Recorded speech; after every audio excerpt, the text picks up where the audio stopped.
আমি আমার ফিউচার নিয়ে ভাবি না। আমি প্রত্যেক দিন 5 রাকাত নামাজ পড়ি। এই সিনেমাটা দেখার সময় আমি সিনেমা হলে 20 রাকাত নফল নামাজ পড়েছি। বাইরে মেগাস্টার শাকিব খানের এই পাগলা বক্তের কথা শুনে এবার খেপে গেছেন আমাদের দেশের বিশিষ্ট হযরত মাওলানারা। এবার বিস্তারিত জানতে সম্পূর্ণ ভিডিওটি দেখতে থাকুন। এক পাগলের কাছ থেকে গিয়ে সাক্ষাৎকার নিছে, কেমন দেখলা?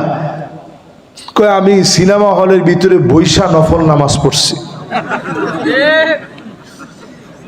কিরকম মুসলমান কোন আল্লাহ যে আযাব দেয়। বাইরে প্রত্যেকটা মানুষের পছন্দ থাকতে পারে, হোক সেটা সিনেমার মধ্যে বা অন্য কোনো প্ল্যাটফর্মে। তাই বলে কি সিনেমা হলের মধ্যে নামাজ পড়তে হবে? এটা কোনো যৌক্তিক কথা হতে পারে না।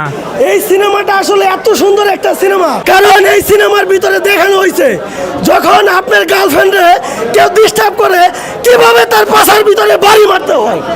আমার মনে হয় সে একটা পাগল, তার মাথার মধ্যে সমস্যা আছে, না হয় কি এই ধরনের কথাবার্তা বলতে পারে। সো দর্শক, এই পাগলা বক্তকে কি করা উচিত আপনাদের মতামতটি কমেন্ট বক্সে জানিয়ে দিন। আর আজকের এই ভিডিওটি এই পর্যন্ত। যদি ভিডিওটি ভালো লাগে থাকে তাহলে চ্যানেলটি সাবস্ক্রাইব করে রাখবেন পরবর্তী ভিডিওর জন্য।